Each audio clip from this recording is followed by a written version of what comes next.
Well, All then, right. Yeah, man. Let's jump straight in. I'm excited. Bart, welcome to the show. thank you very much. It's a pleasure to be here. I'm honored. Yeah, man, most welcome. As always, I think a good place to start is what's brought you up to this point in time today. Whew. Today or in the last couple of todays? Whatever works for you, man. All right. All right. I'll try and make this quick then. You know what? For whoever's watching this, maybe you knew me as Coach Bart K just a little while back. I'm still Coach Bart K, but I've gone through this little transition phase in my life recently. So just to run you through what I mean by that, I did men's holistic lifestyle coaching for almost 3 years.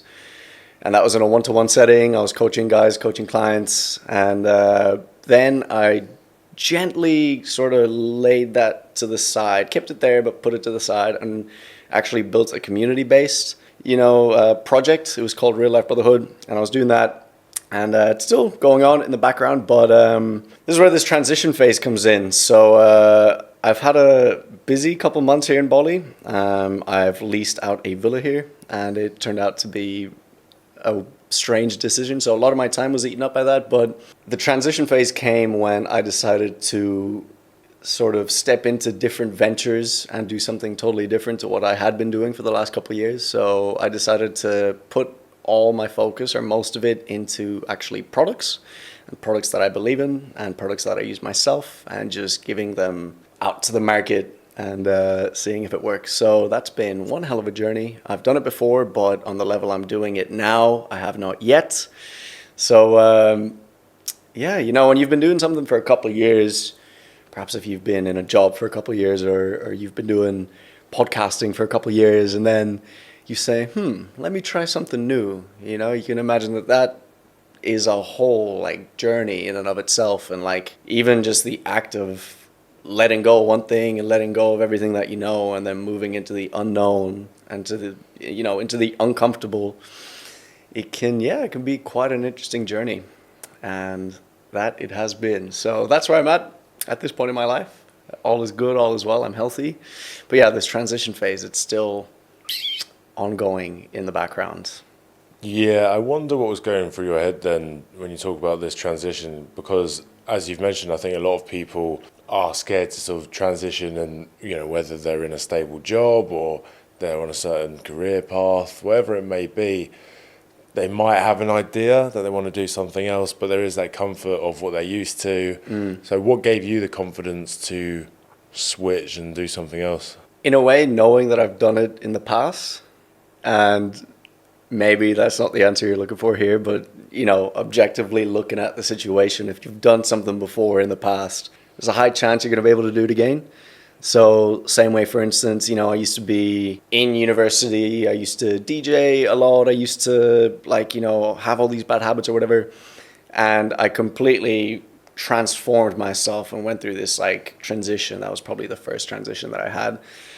I had this big transformation into now someone that's interested in health and business and wants freedom and not be confined to four walls and an office job for the rest of his life. I wanted to work for myself now. So, just sort of remembering who you are and that you've done it before. Same for people working these stable jobs in these offices. Chances are they also had a transition phase, and that might be literally just the transition going from university into a more professional environment where you're working a job. But still, through that transition, you became more professional. In a way, you became a different person. Many circumstances changed. The environment that you were in changed. The people you were speaking to and communicating with and working with changed. The way you had to show up and carry yourself changed because now you weren't a fuckwit in university. Can I swear here? I hope I can. You weren't a fuckwit in university. You know how to boss. And if the boss saw that you were being a fuckwit still, he wouldn't pay you.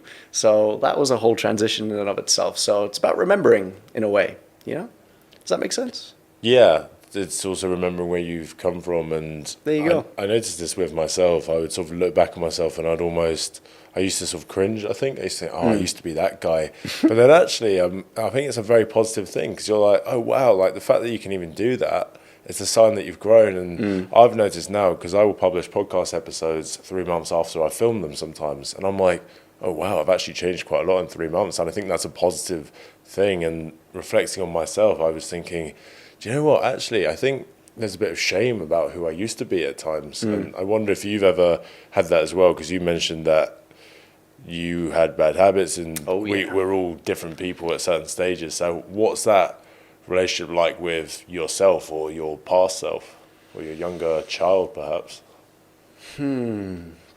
Yeah, it can be an interesting one, eh? Like, we've all made mistakes in the past, and the magnitude of those may vary. Some of them may not have even been 100% your decision, and it might have just been circumstantial with where you grew up and who you were surrounded with, blah, blah, blah, blah, blah. But everyone has done stuff in the past that they cannot change, and they wish they could, but they cannot, because that's not how life works. And yeah, just like you said, reframing it to a more positive light that, look, yes, I used to be a degenerate in university. I used to be doing things I shouldn't be doing, and I used to be taking substances and abusing them that probably weren't the best for me.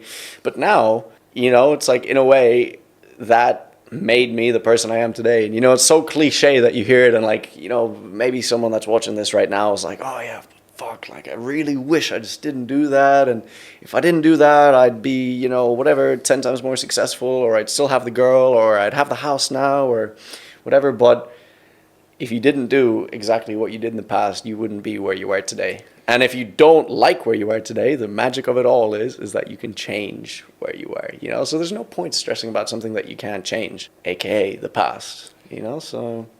Yeah, absolutely. Yeah. I think you've either got to change something or accept it. I think anything else is insanity, really. And I love that perspective. I feel as though everything we go to, it's happened for a reason. I really do believe that. And we can change our relationship with it. Like you said, I think it's very easy for people to ruminate on the past and focus all their attention on the past. But when you have the perspective of, okay, cool, what's the universe taught me today? What is this trying to show me? What lesson has it given me?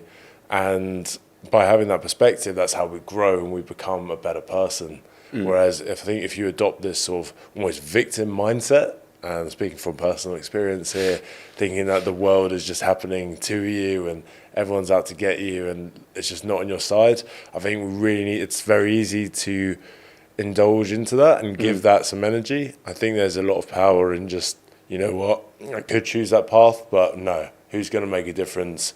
I am. And I wonder, in your case, where that came from for you. Was there a specific moment that you thought that you needed to change, or was it a gradual process? Did you have setbacks? I want to hear all about that. Yeah, so, dude, first I gotta say, I love what you said about like taking actual responsibility. And firstly, I want to say it before I forget it, before I dive into my own journey.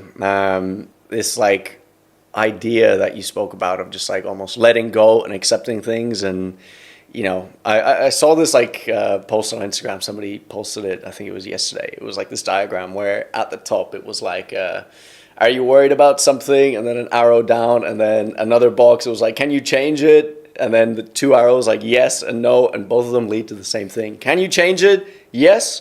Well, then stop fucking worrying about it. Can you change it? No.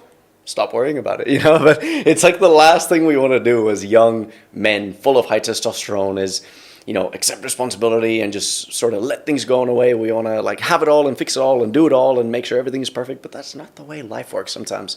So accepting that things are happening, for you at the exact moment they're meant to happen. And, the thing is, we may not even figure out why things are happening for months or weeks or years, like sometimes something shit happens, like, I don't know, whatever, someone passes away or something bad happens or your business fails, and it doesn't click in your head till 4 years later down the line that like, oh wait, this business failed back then. Yes, it was awful. I was left dead broke, but now I learned my lesson. Now I know that maybe I wasn't grateful enough for what I had back in the past, or maybe this happened to like teach me humility in a way, or happened to, I don't know, show me that I have to be able to live frugally, and now I can enjoy all the success around me, blah, blah, blah. But anyways, yes, what prompted me to change? I'll say it like this. If COVID didn't happen, I'd be a very, very different person today, because I was in university like right when all this lockdown bullshit was happening, and yeah, I was a very different person. So I grew up like in the Irish countryside. So my social life throughout like my, let's say, younger teens to late teens, I guess, was pretty terrible. Irish countryside, 5,000 people. I was always sort of like in between the two different groups of people. So like the cool people and the like nerdy people. I was like bang in the middle. Wasn't really too close with either. So it was a bit lonely. And then when I went to university, my main objective in university was just to be that fucking cool guy that everybody liked. And that's what I did. I was DJing, I had a massive social circle. We had like mad house parties, a lot of, I don't want to go too much into it, but you probably know what that means. Like, in university, young, dumb, whatever, blah, blah, blah.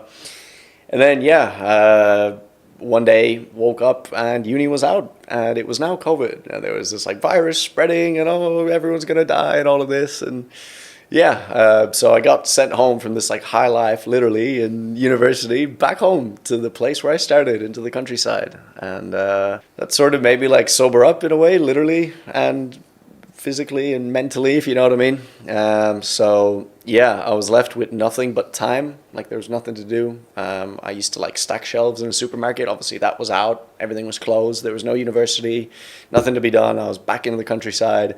There's literally more like cows than people. You had to stay at home. So all there was time. And through that time, I really started to, go deeper and think and think and think and think. And I was like, damn, is this like the life path that I want to be on? And I figured like probably not. I'm like living for others in a way. Like, yes, I enjoy DJing, but I know in the back of my head I'm doing it so that I have people around me. And like, yes, like it's cool to be the popular guy, but I'm not doing it for me. I'm naturally a bit more introverted, and I prefer one deeper conversation with one person rather than 10 shallow conversations with 10 people, if that makes any sense, And flip side of that, a lot like more extroverted people will prefer having 10 different conversations, almost like speed dating in a way. No, I don't really like that. But I was trying to live up to that ideal that I had set in my head that I'm going to be this cool, popular dude. And yeah, it wasn't, like I said, until like lockdown or whatever came around that I actually had the headspace and time to reflect back on my life. And yeah, I figured that, this probably isn't for me. And long story short, started going down the rabbit holes because the beginning of COVID, that was a very controversial time on the internet. And, the internet was all there was in a way. What are you going to do but sort of sit at home and sit in silence, or maybe read a book, or maybe go on your phone. So, started seeing like a couple things out there from a couple people I knew online saying that, maybe keep your eyes open during this time. Maybe, like this is kind of BS in a way, without holding back too much. And yeah, that really made me start questioning things. And the first thing I questioned was myself. So like you can imagine from the lifestyle I was living, which was staying up all night and then eating a frozen pizza for breakfast and getting kebabs at 4 a.m. and whatever the fuck. I was in pretty bad shape, and I had, really bad habits, and I had addiction. So I was like, damn, like, this is not how I want to show up to the world. This isn't the best representation of me. So yeah, that's when I started like my health journey. Actually, I don't know why I'm doing this. That's when I started my health journey. So, I started taking care of myself and, really trying to figure out myself as well in a way. So I think any sort of good transformation journey always has to start with physical health. There's just something about it that like if your external isn't where you want it to be, or at a level that you're happy with, or at a level that at least doesn't give you trouble or shame in a way, because I felt shame when I looked in the mirror. I had like man boobs, and I was like, damn, like, so if you're feeling that about your external, your internal is always going to be hindered in a way. And like, yes, there's very successful people out there and very wise people out there with their external not in the best shape, but I can't do that. That's not me. So I started, by taking care of the, external, taking care of my, body and physique, whatever. And then from that, I feel like the internal benefited so much. And I was learning so many things. I started reading books, like fucking good books. Yeah, because I think that's a really important point, starting with the physical, because I can relate to that a lot. I think I had a very low self-esteem as a kid, and I found confidence in, going to the gym and doing hard shit. And Yep. this is the big thing. I think, again, we've discussed on the podcast before, right, what are our true motivations? And you said with the DJing, it wasn't because you really loved DJing. It was like a bigger motivator was the external thing. And with the gym, I always think, okay, what are your reasons for going? Is it to prove something to yourself or to other people? And this is something I've battled about with myself. Why did I go to the gym? Was it for other people or was it for me? I do think you gain that confidence in yourself, right? Because you've turned up all the time, you're consistent, and I think there's a huge power in that. I think trying to outthink yourself out of your mind, if you haven't really got any guidance in that area, I think it can be very difficult, right? So if you are getting overwhelmed, I just think just move your fucking body, do some hard shit. And yeah, for me, I think it was actually, I read something, I think it was on Instagram or whatever, it was about taking a cold shower will transform your life. Yeah. And I started taking cold showers, and I genuinely think it did. And I want to do a whole episode on this, actually. Yeah. Because it's hard shit. You don't want to do it. There's resistance, but you do it anyway. And I've done that for about 10 years now. And now I fucking love cold showers. Yep. I just don't really like warm showers, to be honest. But that's just me. Agreed. Yeah. Yeah, that's interesting, man. Interesting how you said that, the gym, is it for others or is it for yourself? But speaking from my own personal experience, right? So first things first, there was no gym at the beginning because it was locked down. There was nothing there. I actually ended up building a whole gym, but I started running. And like I said, I just had so much noise in my head, and I was going through this massive, like I don't know, this like cycle of like breakdown, breakthrough, breakdown, breakthrough, breakdown. And I was like, damn, I've like hurt probably a lot of people, and I'm probably hurting myself by doing this. And maybe if I had done things differently, but then I'd get this aha moment, and I'd be like, but wait a second, I can just switch everything around and I can start new. And I'm like in this new environment. It's not a new environment, it's my family's home, but I'm in this new environment. I'm out of the old environment, which was university, so like I can do anything. And then I'd go through like another rut phase, and I'd be like, oh fuck, I fucking hate myself. And then I'd be like, but wait a second, life can be so beautiful down the line when this COVID stuff is over. So running for me and getting in shape, it wasn't for anybody else but me. And like maybe some people won't be able to relate to that, but what I'll say is that I felt an immense amount of shame looking in the mirror. And that is by far the worst feeling ever. I think on the levels of consciousness, shame is like damn near the bottom. Because if you're feeling shameful about your actions and you want to just close yourself off to the world, you can't look other people in the eyes, you're not even remotely even confident in yourself, that's like you're not going to get very far in life. If you know deep down that you have these bad habits, that you're not living up to your potential, that you're hiding things from the world, that you're watching things you shouldn't be watching, that you're doing things you shouldn't be doing, that you're hurting others, you're going to have a lot of shame and guilt and all these negative emotions. And if you're stuck in those negative emotions, it's like you're never going to be able to go up higher and higher and higher. Like, because you're reinforcing those negative beliefs because you keep on exactly, doing that you're shit. just your mind is going to ruminate on whatever is there already. So there you have it, and I'm like the biggest believer in self-love now, which is crazy because I hated myself to the bone. I'll say that to this mic. I don't think I've ever even said that out loud to anyone. I hated myself. And yeah, nothing good can ever come out of that. And isn't it crazy as well? I know we went a little off track about my own journey, but yeah, long story short, physical and then mental, spiritual, and then from that, rebuilding yourself as a human. But I was going to say, there's such... like, would you agree with me? There's such like a almost idealization of this idea of self-hatred in the men's self-improvement community. Like, you ever see these, like, I don't know, dudes or even these Instagram reels about like the David Goggins type people that are just like, you're a fat loser, go push harder. And, if you don't do it, you're going to be a failure forever. That's like, yes, it's good, but I don't know, I feel like that ultimately leads to burnout in a way. Do you know what I mean? It's like, maybe it's like this strange concept, and I know from coaching, experience of 3 years and hundreds of clients, that some people need to be told like, hey, you're a fucking loser and you need to change. But that's like, in my opinion now, is like such a terrible approach, especially long term, because if you keep feeding yourself this negative energy, that's the outcome that you're eventually going to get. Even if you're making good progress, you're going to have lowered self-esteem compared to just, in a way, thinking that, okay, I accept where I am right now, but in a way, I'm going to ignore the situation for what it is, and I'm going to focus on what it can become, rather than being like, oh, I'm fat, and I'm a loser, and I'm broke, and I'm this, and I'm that, and I'm disappointing everyone, and I'm single, and I haven't had a girl in months. Do you know what I'm talking about?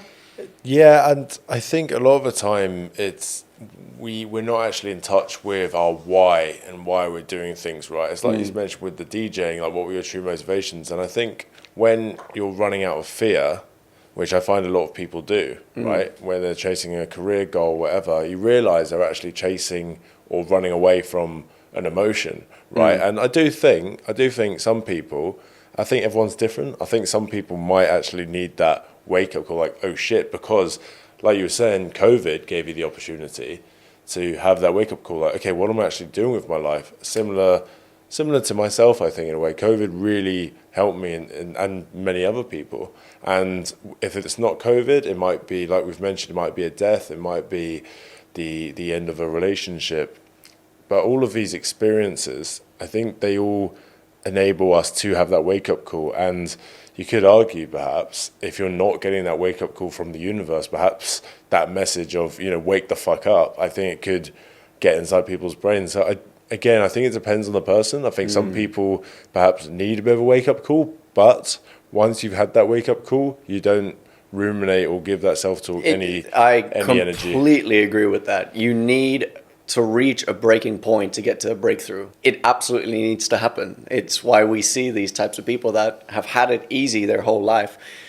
They typically end up manufacturing, in a way, their own dissatisfaction and unhappiness. They've had it so easy all along that then they self-sabotage, and they turn almost the world against them in a way. We see it over and over again.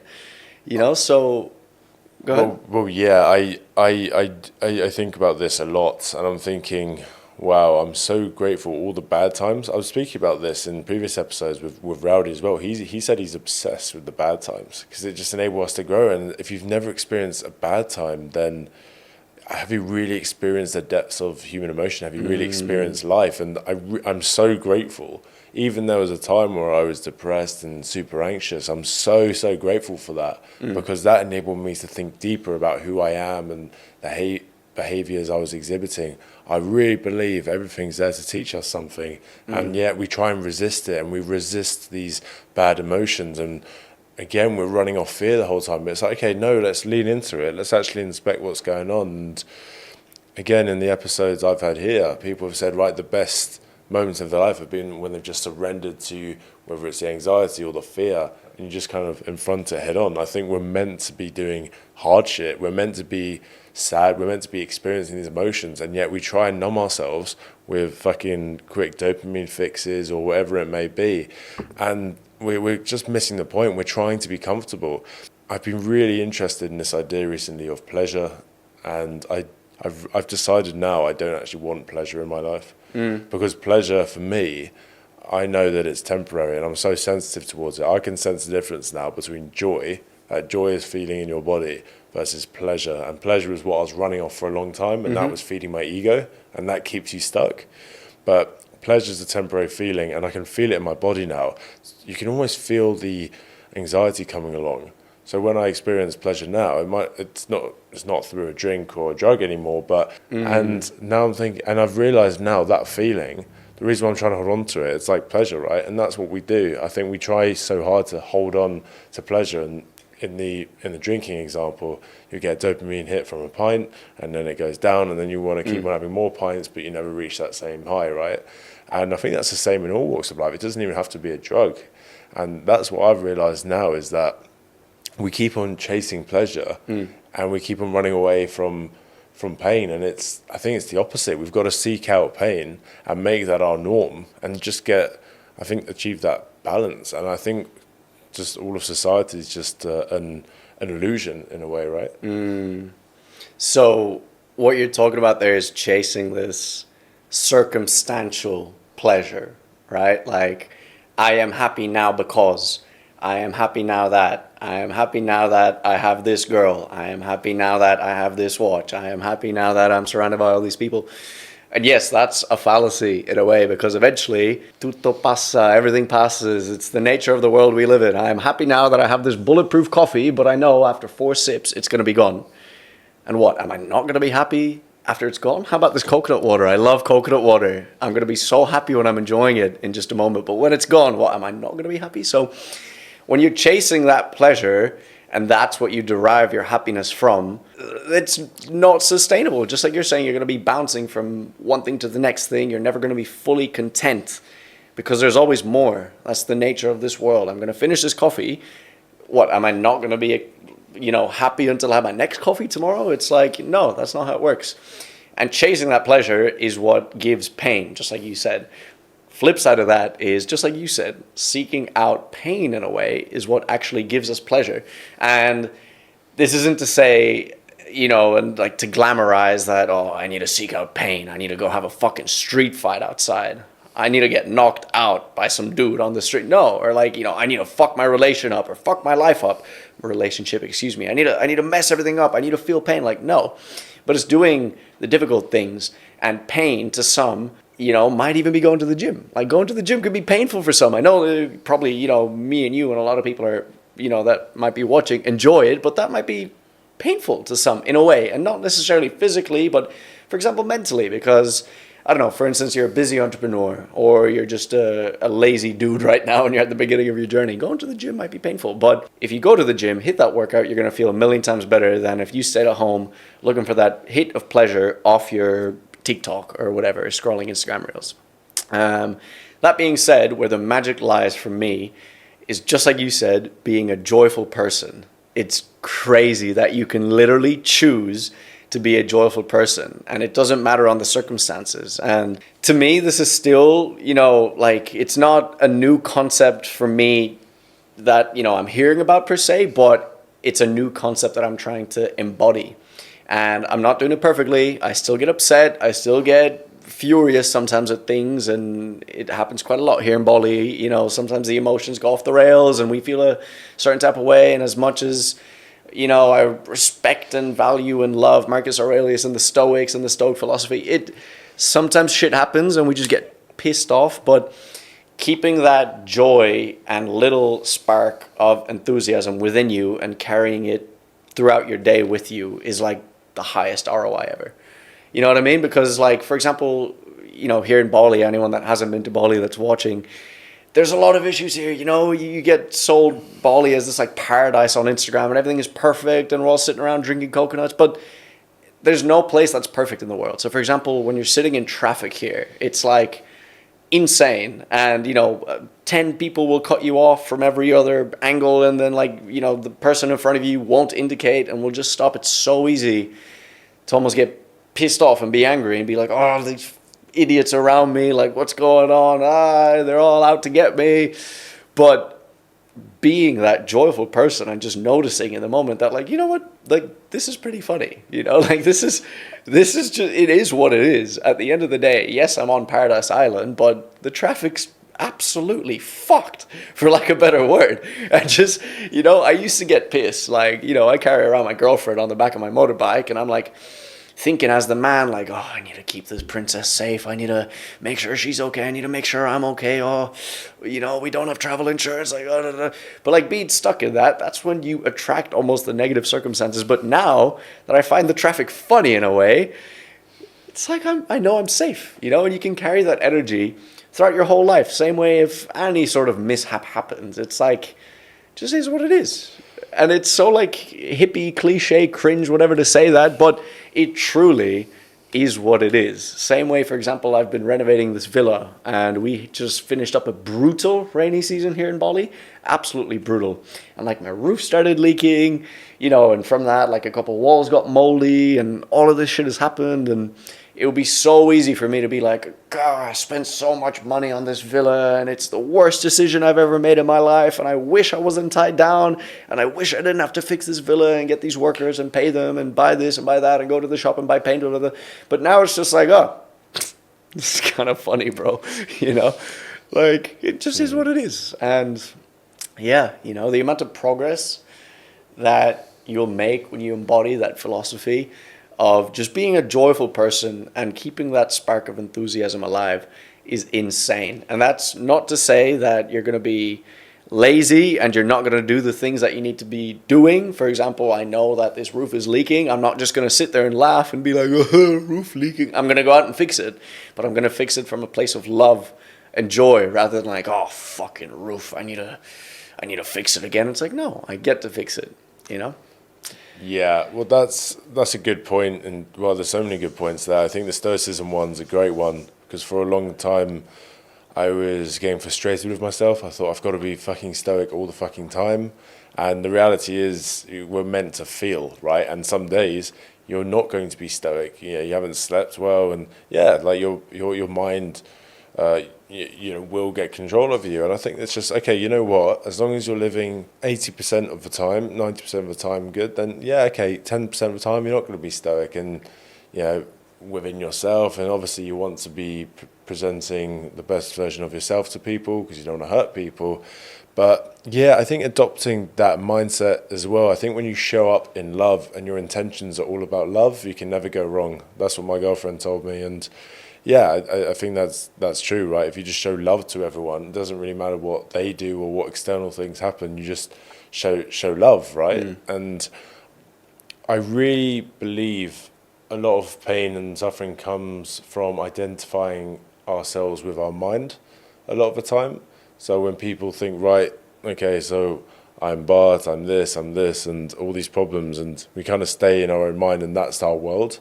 But we can very easily just shift out of our mind. Okay, this is what I was saying today. It's like, okay, I'm going through a bit of a tricky period, but in my mind, that's my mind's problems. And that's what I said when I was talking to the guys today, when we were talking about what's been happening in our week, the good stuff, the bad stuff. I said, you know what? In my mind's problems, I think there's a couple things about this, but I can separate it. That's the mind's problem. That's the ego's problems. And when you take yourself out of the mind and you can just observe it, I think it's a really powerful way of living life. I think, okay, right, I'm in this joyous state of being most of the time.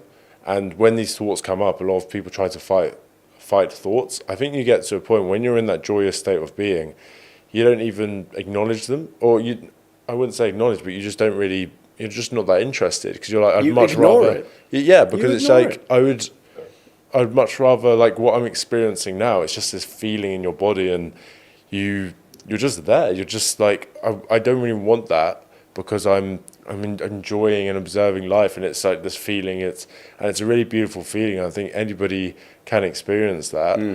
You've just got to follow the steps to get there, I think. And I think even just having a basic understanding of the mind and how it's a separate entity to ourselves, and we've got an ego, and that ego is there to keep us safe. A lot of people think the ego is just, he's got a big ego. It's so much more than that. We've all got an ego, and it's designed to protect us from our childhood experiences, right? And I think knowing that, right, okay, it's not I am anxious, I am depressed. It's like, okay, my mind is experiencing or associating this feeling in my body with a state of anxiety, because that's the truth, right? It's the ego's problems. I think just shifting us out, it's like, okay, what's actually happening? And really nothing is actually a problem. We make it a problem, and that was a big game changer for me, because I was ruminating on this problem for a while, to do with family actually, and I was thinking, how am I going to confront this person, and what am I going to do about it, and what am I going to say? And I was making it into this big issue, and I was just playing around with some oracle cards for fun, and a card popped out, and I read it, and it said, you're making this into a big problem. All it needs is a change of perspective. And I swear to God, my problem just lifted. That was it. And I was like, it's right. I'm making it into a problem. Yep. I think having that mindset can really help people. Is this really a problem, or are we making it into a problem? And I think all of these thoughts and fears, we can observe them out of interest, but how urgent are they? I mean, even if someone was trying to attack you, your mind wouldn't have time to think, right? It would just be inaction. Every time we think of a problem, it's not a real threat. I remember when I went skydiving in Mendoza, it was the plane journey up where I was fucking terrified. Like, I don't know if you've done skydiving before. Not yet, no. Oh yeah, it's amazing. But we were there and it was like 20 minutes in this really small little plane, and yeah, I was like holding on for my life, and they said, yeah, everyone has a tendency to grab onto the chairs and onto people. Don't do that. I obviously did that. I was like grabbing hold, and then I was like grabbing onto the pilot. I was like grabbing onto the pilot's chair, and I was like, oh shit, I can't do that. And then I was grabbing onto my like mate's leg, and he's like, what are you doing? You know? And I was my heart was going like this, and then I was dangling, and I was just waiting, and I was terrified, absolutely terrified. And as soon as we jumped, I was like, it kind of vanished. And that was really profound for me, because I'm like, oh shit, I'm just living. Like, this is crazy. Like, I think when there's a genuine threat to your life, you're not actually thinking, you're just being, and you're just observing. Yeah. And that's why skydiving is fucking epic. Yeah. Because you're just like, you're just there, you know? You don't have time to, it's like even an animal's not gonna, you know, they'll notice a threat and they'll just run away. It's just action. Yeah. They don't like think, oh, that could be a deer. Is that a deer, or is it a, you know, like, they're not thinking about this shit. They're just doing. And I think, again, coming back to the physical activity aspect we were talking about before, if your mind's getting overwhelmed, mate, just fucking move. Just move and just... Mind off, body on, just go jog it out. Just fucking... It's that simple. Join a strongman class, do a HIIT class, do whatever, just run fucking hard. I had Rocco on the podcast, and he was a heroin addict for a lot of his life. And all the previous techniques didn't work, and eventually he just thought, right, every time I get an urge to have any type of drug, I'm just going to run. And he just ran and ran and ran until he was too tired, he couldn't run anymore. And then every time he had an urge, he would run again, and he kept on doing that, and that's how he broke free from his addiction, right? And yeah, I think there's so many different ways in which we can just detach from our problems by action. I think the brain has a bias towards action, so just doing it. It's like, oh, I don't know if I should reach out to this person. Do it. I don't know if I should ask to go on a date. Do it. Yeah. You know what I mean? Just whatever it is, just fucking do it. Just don't think about it. And this is what I say to my guys as well. It's like, yeah, I want to wake up in the morning, but okay, so what happens? So you wake up, and then this is what I see all the time. So the alarm will go off, and then they'll see it, and then they're like, okay. And then I'll just stay in bed a bit longer. Okay, just 5 minutes, just a little longer. Yeah. But it's like, no, if the alarm goes off, right? Straight out of bed, straight out. And if you don't give yourself time to think, you will do it. I promise you. Like, if that's an issue for you, as soon as the alarm goes off, just get out. And then say, oh, but it's difficult. It's no, your mind is making it difficult because it wants to protect you. Because your ego's job is to protect your identity, and you're trying to change your identity. You know how sometimes we hear that it's not good to be impulsive, and that it's not good to make, impulsive decisions and, be in the heat of the moment. For a long time now, I've gone against that completely. And I think that most people, if they want to reach their desired state, they actually need to be more impulsive. And all I've been throughout my life is impulsive. Like, even with this jogging thing that I did to help me get out of the rut, I was like, okay, there's very few things I can do. It's Ireland, it's cold outside, it's pissing rain, there's no gyms open, but I gotta do something, so I'm gonna run. Same with for example, when, I started figuring out that maybe I don't want to spend the rest of my life in an office stuck behind a computer. I was like, okay, well, what are the business models that I can do right now? Or, there's very limited things. Okay, reselling. Okay, just do it. Same with, there's an opportunity to move abroad as part of the university degree. Okay, done. I'm doing it. And then, I started making a good bit of money, through the online business. So I was like, okay, you know what? Dropping out of uni. I'm going to figure it out. So just being a bit more impulsive in a way, I think is going to get you a lot further than what you're saying, rethinking everything 17 times over. Same way if, for example, you want to go talk to a chick, you see a beautiful girl out here in Bali, she's walking down the street. If you, even take a second to hesitate and you start thinking to yourself, oh, she's out of my league, oh, she's definitely going to say no, she definitely has a boyfriend, she's definitely busy, she's got headphones in, she's on her phone, she's going to reject me, blah, blah, blah. Nothing's ever going to happen. Versus if you just literally reprogram your mind to be like, okay, oh, cute girl, I'm going to say hello. Doesn't matter what you even say. You don't think of any pickup lines. You don't think of anything at all. You just go say hi and then see what flows. Same with posting on Instagram. Like when I, was starting off Instagram, would you agree with me that, we tend to, in a way, overthink posts as well? It's like, we want to look the best. Oh, is this the best lighting? Does my jawline look good? Oh, but my hair is sticking out the wrong way. And then this, and then this, blah, blah, blah, blah. Well, also because I'm a perfectionist as well, right? Massive perfectionist. And even because my work is helping nice guys, right? Break out of the nice guy syndrome, I like to call it. And I found myself as well, when I first started putting out the messages, I was overthinking all of it. And because I just wanted the message had to stick. And I was umming and ahhing. I was just like, oh, but like I do think I can do better. But at the same time, I was thinking, do you know what? There's so many nice guys in the world. They need help. How much better would it be if I just put out stuff, even if it wasn't at 100%? They're getting more the message, and the earlier and the sooner that I post this stuff, the sooner they're going to be able to, wake up and make a difference. And I think we need that attitude in all areas of our life. I think. Taking relentless action, sometimes working off impulse. If you feel something within your gut that you want to speak to this person, you want to do this, you want to do that, granted, you know that it's not going to get you in trouble, and it's not just an absolutely terrible decision. I trust everyone here, you're some way logical and rational. Just fucking do it. And the beauty of life is that you could just take infinite shots forever. Would you agree? Like, circumstantial, once again, yes, you need your health, you need this, you need that. But realistically speaking, especially if you're lucky enough to be in like a, first world country and, you're lucky enough to have a family around you that loves you and, just even some sort of a support network, like a close friend or whatever, you can just take infinite shots. And it doesn't matter whether they work out or not, or they happen, how you planned it or visualize it in your head. If they don't, you can just take another shot. And if they do, fantastic. It worked out just like how you imagined it. So, just like throwing peas off a wall, seeing what sticks, seeing what doesn't. And you just keep taking shots. And that's all that anyone that's actually successful has done their whole life. We like to think that, for example, these people like, who are the wildly successful people out there? I don't know, Elon Musk or Bill Gates or Steve Jobs or whatever.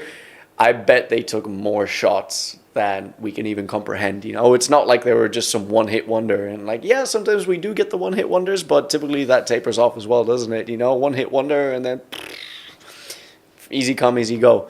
But if you just keep taking shots, something's gonna work out, and I feel like the universe almost rewards you for that, like just taking shots. Same way if, like you're looking for a girlfriend right now and, you really want a girlfriend that's going to be loyal and caring and supportive and this and that.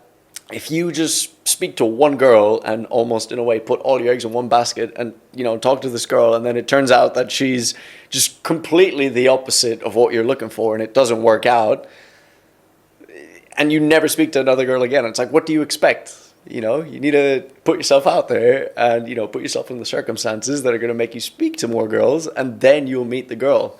Same way with anything. Like if you, want to do business, like chances are the first business that you're going to have, typically, you outgrow your first business. And I feel like a lot of people will agree on that. Like, dude, I've consumed a lot of content from very successful people, and I don't think I've ever met any one person that's like started, a business and then stuck with that for the rest of their life. Typically, you outgrow it, you venture out into something different, you see what else is out there, you get somebody else to manage this so you can focus on other things.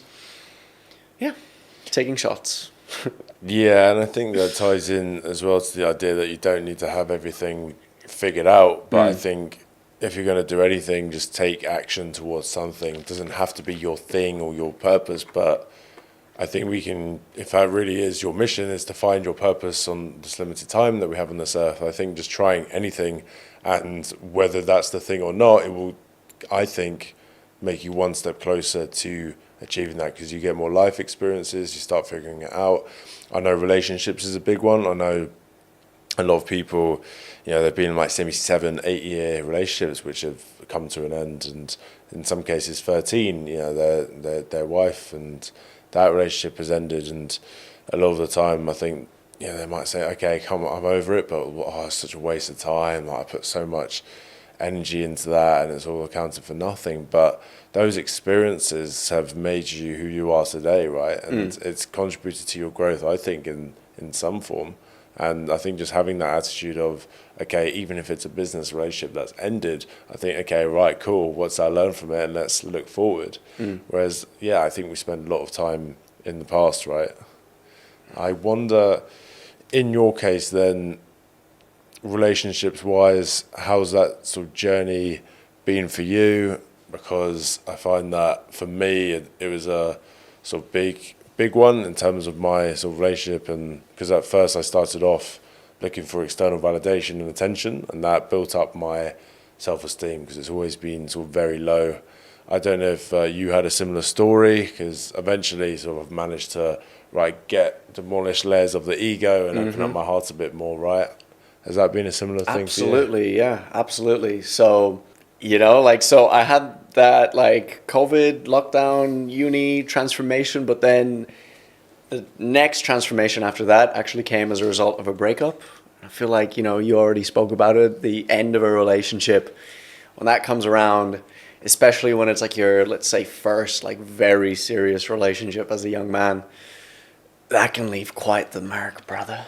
That fucked me up. That really hurt, bro. That really hurt, but like looking back now to where I was at that point, I really thought everything was over. I was like, damn, like how am I ever going to get out of this hole? I felt awful. No matter what I did, life lost all its meaning. And I know like even saying this right now is so crazy, but thinking back to those emotions, it's like maybe you can relate. You don't see any future ahead. You're just like, damn, it's the worst feeling ever in the world. And then especially when you see them, or her, like, a month or 2 or 3 down the line, like, happy and whatever, and you're still broken inside. It's like, damn, but now, like in this present moment, looking back at that phase, it was like the biggest growth phase of my life. I went from like literally, like you said, sort of looking for that external validation and only feeling whole with a partner by my side,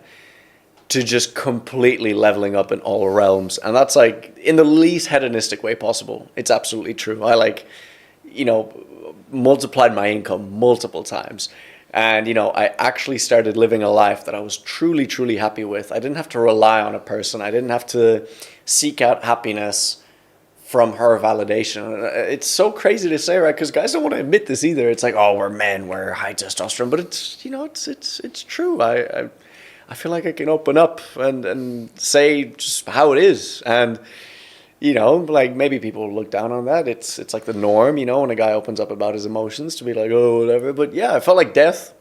And now looking back, I realized that out of that feeling of just being broken down, it was just like, once again, a massive breakthrough, and what else is there that's better than a heartbreak for like growth, and it can make or break men as well, but if you genuinely use it, brother, sometimes I miss that feeling, because I remember like once I got out of the like absolutely terrible gut-wrenching feeling that everything is awful and the world sucks and all of this and all those negative emotions got purged out of me, I remember waking up with a fire under my ass like never before.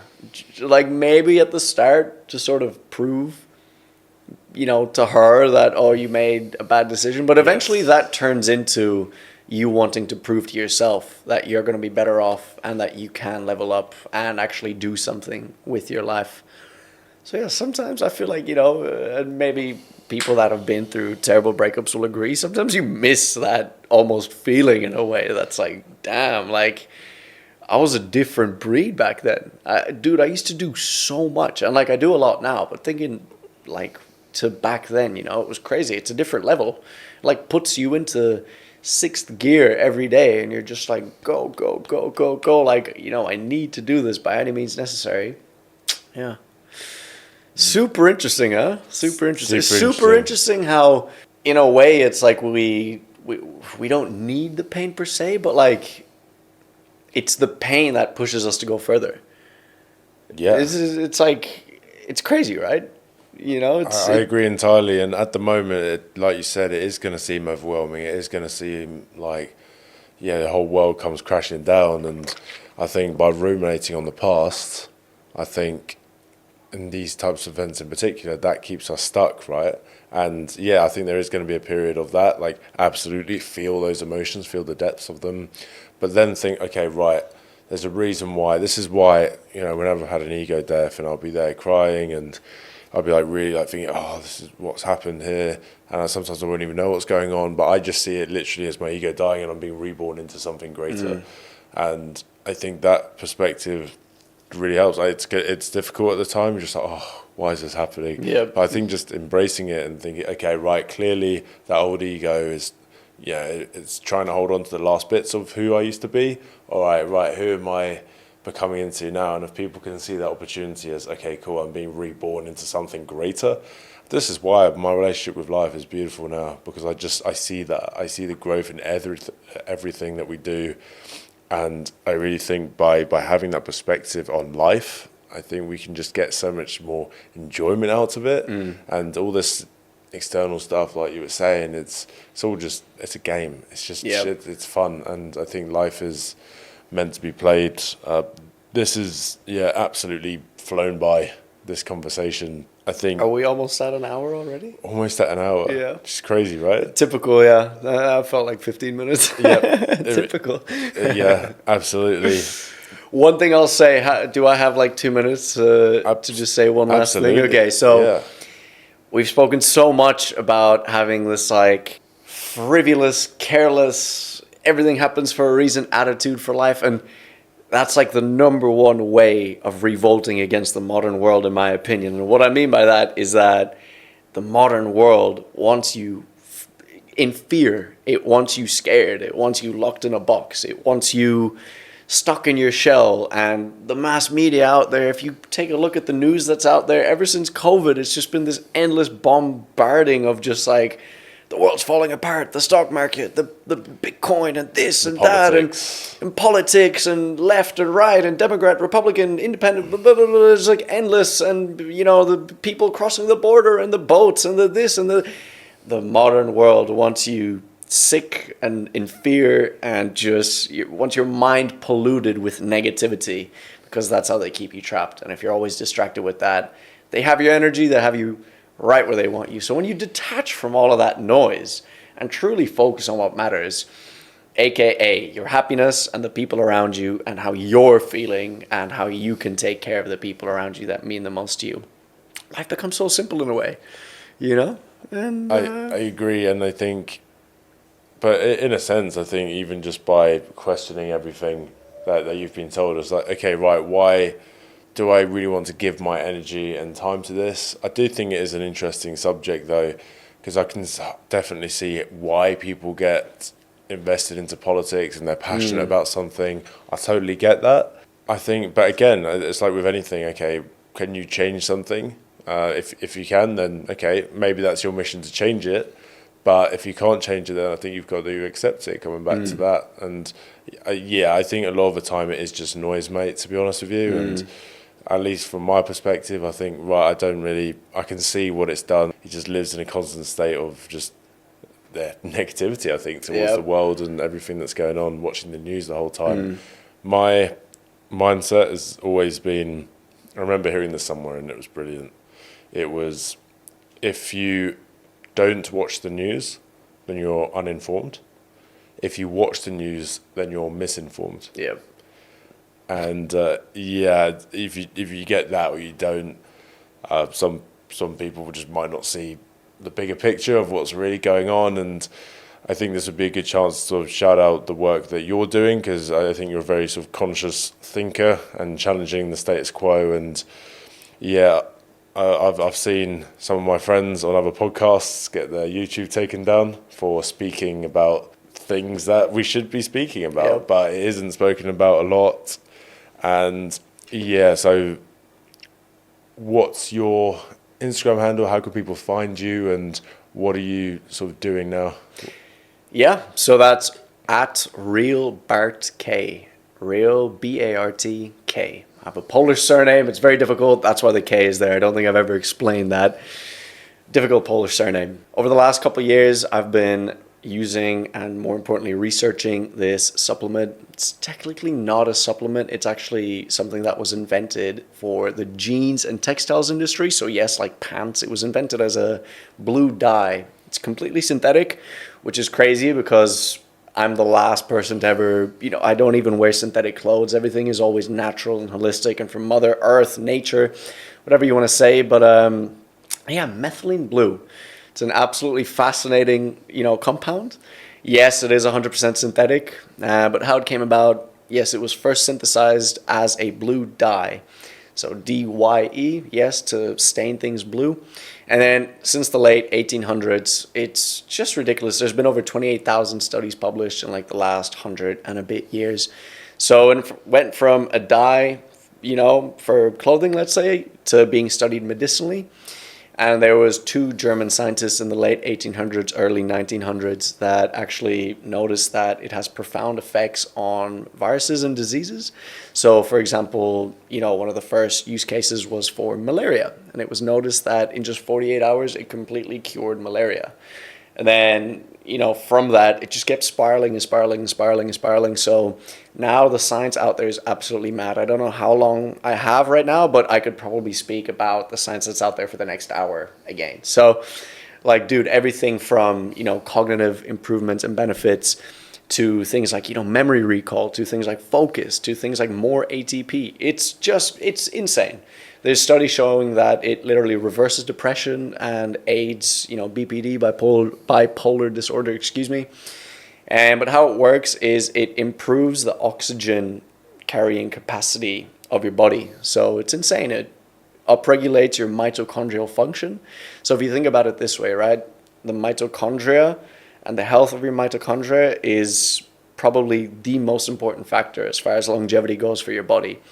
So, for instance, I gave this example on my Instagram yesterday.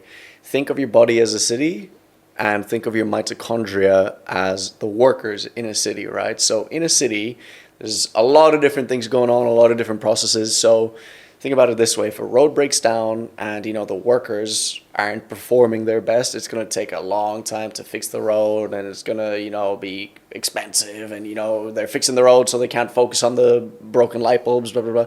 But, if you feed the workers with better food and you give them more rest and they work better, they're going to be more effective and efficient at their job. So, for example, they'll fix the roads better, they'll fix the flooding better, they'll improve the lights, they'll improve the roofs, and then the city will thrive, So now, at this stage of my health journey, I'm so fascinated and intrigued by things like, mitochondrial health and the metabolism as a whole.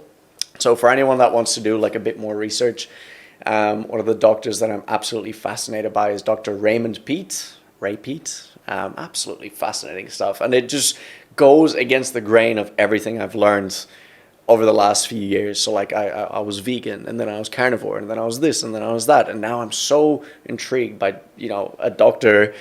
Ray Peat that's coming out and saying that, maybe sugar isn't all that bad that it's made out to be. And maybe, sugar is the primary fuel that you should give your body. For example, it's so interesting. But yeah, methylene blue works like a dream. You feel it in minutes. One of the only supplements that I actually do feel a difference with. So much so that, I had to launch my own company to actually provide one of the highest sources that I could find in Europe with my good friends. As for side effects, obviously everything has to have a downside. If there's so many bold claims, I literally couldn't find any other than at enormous doses of 10 milligrams of methylene blue per kilogram of body weight. I weigh about 75 kilos. So that's 750 milligrams all at once. So yeah, at that, massive, massive, massive dose all at once, yes, you can probably expect to see some side effects such as toxicity or oxidant effects. But it goes without saying, if I had 50 liters of coconut water all at once or 50 coffees all at once, I should probably expect some side effects too.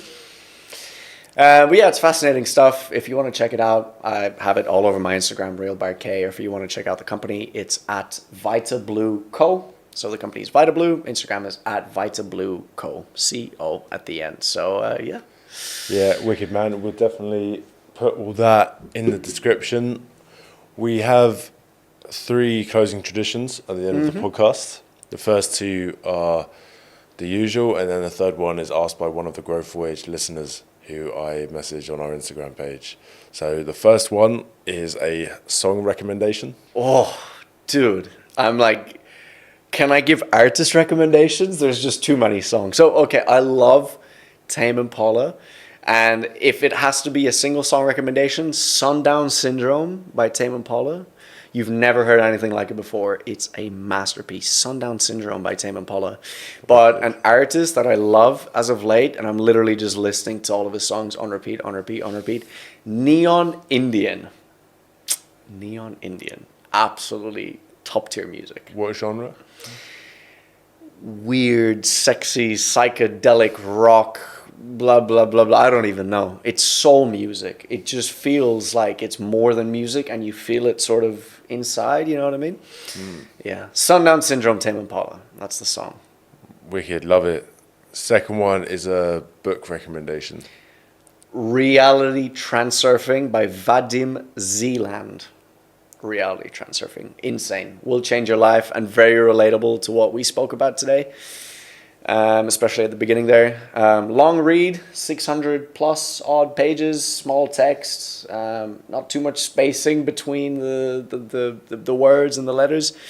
But it's one of those books that will really change your life. And I've read, I want to say, 100 books. Maybe that doesn't sound like a lot. I'm not going to sit here and say I've read thousands. No, I've probably read 100 books in my 23 years. Easily the most impactful. Yeah, Reality Transurfing. Okay, wicked. And yeah, I've been meaning to read that book for a while actually. Dude. So yeah. It's like you read it and then you reread it and then you read it again. And you know, I've read many, many books where you can just sort of skim through and grab all the main ideas. But dude, this, like, I feel like it's one of those books I'll have for a lifetime. And then to add to that, I'll give you another one that I've read 7 times now, and I'll probably keep close by for a lifetime as well. So Reality Transurfing. And then the second one is David Data, The Way of the Superior Man. Yes. Yeah, I've read that 7 times. Awesome. Yeah. Yeah, that's a reminder for me. I think I've read it 1.5 times. So I remember I read it once, and then right when I finished it, just read it again. I think you need to. I don't think I was like fully ready when I first read it, and then I got into a relationship, and then I was like, okay, now's the time to revisit, and I'm like, okay, cool, now I really understand it. So it's one of those books. I think if you're ready to hear it, then it's really powerful lessons, and even if you're not, I think you're going to take something from it. So yeah, second that absolutely. The third question comes from David French, and he says, actually this ties in very well with today's episode. It's, how do you deal with negative and potentially pre-programmed perceptions of the world and maintain hope and positivity? This answer is going to be funny, right? So it comes from my good friend's Twitter feed, and it's what I saw when I clicked on Twitter. Do we still call it Twitter, right? Fucking X, Twitter, same shit. Anyways, I opened up my X or Twitter, and at the top, I saw my good friend Sam say, I'm just going to say it. If you want to edit it out or replace it with a different word, you go for it. If you think that everything around you in this world is just weird and gay, you need to look in the mirror. And that's it. And that made a lot of sense to me. And what that means is that if you look around and all you see is this negativity, and that everything is shit, and that the traffic's bad, and that, you know, the weather sucks, and that it's gloomy and doomy, and that, you know, I don't know, your bank account is low, and then this and that. If, you know, if that's your perception and your perspective on this world, it's what's going to be reflected back to you. And your thoughts are like a boomerang in a way. Whatever you're thinking is just going to go out and come right back. You know, so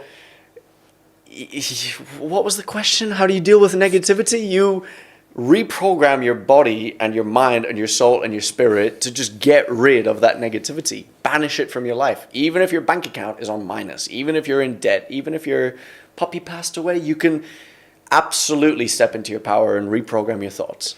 And if you view the world as just this never-ending negative loop, which is very easy to do, it's very easy to do, that's all you're ever going to get out of it. You know, and we all go through these times and phases, just like we said, where we sort of get hopeless and this and that, but nothing good ever transpires out of prolonged feelings of hopelessness and negativity.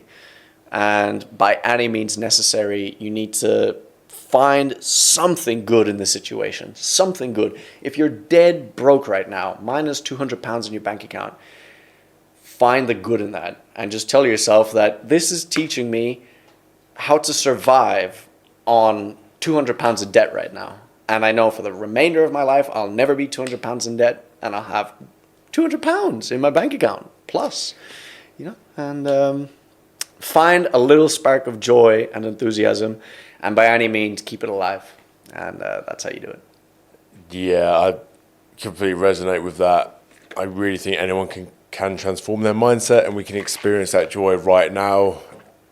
Doesn't matter about our world. If we don't like it, we can just change our internal reality. And just expanding what you've said as well, I think people are mirrors as well. The world around us is a mirror. So often, I found this in my case as well, when I'd get annoyed at someone or be judging someone, it's usually because I didn't like something about myself as well. And I think just having that mindset of people are mirrors, doesn't matter, you know, you could say, oh, but, you know, this guy is acting like a total arsehole, so how's that a mirror?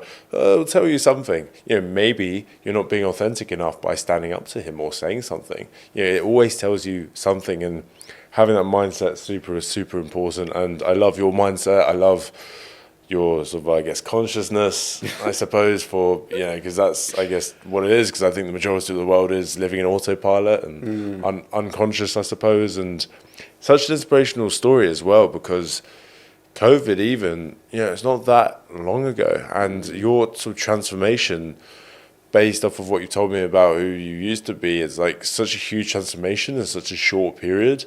And I think that's such a great motivation for anyone listening who feels like they're fucking stuck, and that they're, you know, they're partying too much, or they're, you know, looking for external validation. And if they can just look at your story and like look at the way that you carry yourself now, and the different ventures that you've done, and the lessons that you've learned, and your perspective on the world, then yeah, I don't see why you couldn't be motivated by that. So yeah, Bart, thank you so much, buddy. Thank you so much. Awesome. What a pleasure. What a pleasure, and what an honor to be here.